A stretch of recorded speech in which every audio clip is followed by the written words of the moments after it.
Is drafting a non-shooter with the 9th pick really going to screw up our offense? The Raptors just selected Colin Murray-Boyles, a defensive beast who shot 27% from deep at South Carolina. While everyone's losing their minds about this pick, I'm about to show you why this could be exactly what we need. Yo, what's good, Raptors fam? Welcome back to Quick Court. If you're new to the North, smash that subscribe button because we break down everything with the North. Today we're diving into why CMB's shooting struggles might actually be the perfect fit for what we're building. Let's break it down. Alright, Raptors Nation, let's keep it real. Colin Murray-Boyles ain't Steph Curry from 3, and honestly, that's perfectly fine. It's way too easy to get caught up in this whole everyone needs to shoot threes mentality that's taken over the league. Teams like Boston and Golden State had us all thinking you need 5 shooters on the floor at all times, but that's not the whole story. Look, we've been a below average half-court offense and below average shooting team for 4 straight years. That's facts. CMB shot 27% on barely 1 attempt per game at South Carolina, and his mechanics definitely need work. But here's what everyone's missing. Shooting alone doesn't win championships, and the numbers prove it.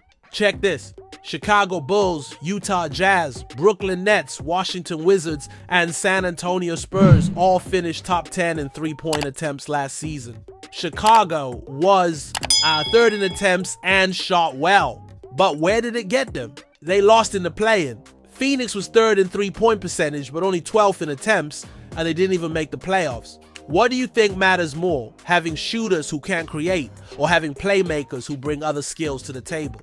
Now here's where it gets interesting. Of the 8 teams that made the second round, 5 were top 10 and made threes per game.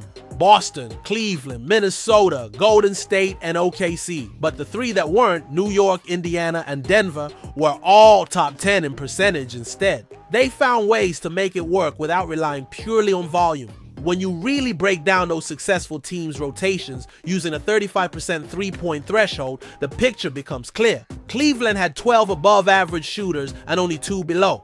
OKC had 11 above average and 2 below. But Golden State, they had 7 above average shooters and 9 below average ones. And they still made a deep run. Don't forget to hit that bell icon for notifications on all our Raptors content.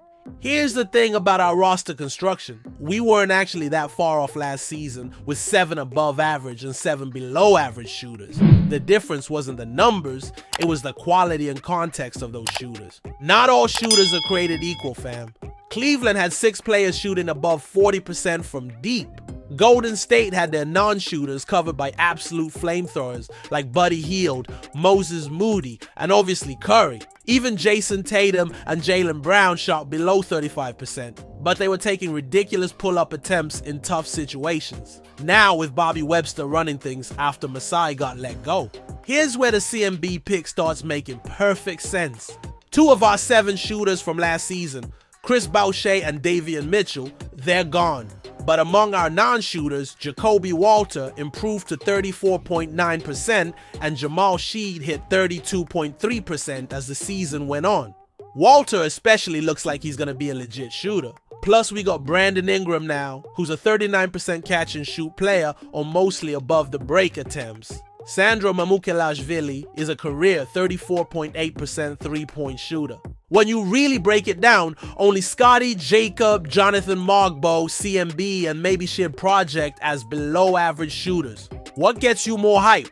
A rookie who can already shoot but brings nothing else, or one who impacts winning in multiple ways? Adding CMB won't kill our offense. It might actually unlock it. This kid's high motor defense is going to create tons of transition opportunities, which is where championship teams separate themselves. He's strong as hell and knows how to get to the rim, which helps with our biggest weakness, rim pressure. CMB's not great at passing out of drives yet, but he makes smart reads when he catches in the middle and surveys the floor. His combination of strength and touch around the rim is honestly ridiculous. It's rare to see a guy who can bully defenders, but still finish with finesse. The Raptors fam on Twitter went crazy when they saw his draft night reaction, but that was just shock, not disappointment. This kid wanted to be in the league, and now he's here ready to work.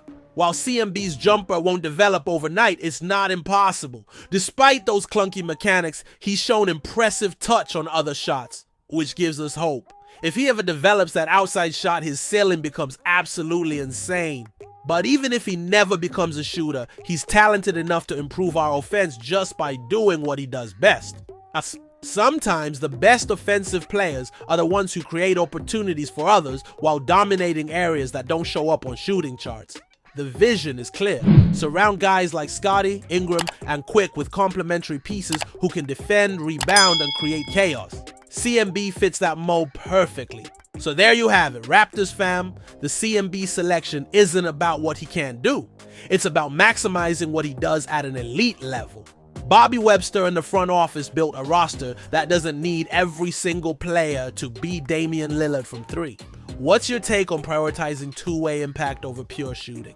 Drop your thoughts in the comments and make sure you're subscribed with notifications on for all our Raptors breakdowns.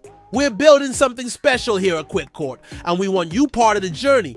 Keep repping that red and black, and remember, we the North runs deeper than basketball. Until next time, Raptors Nation.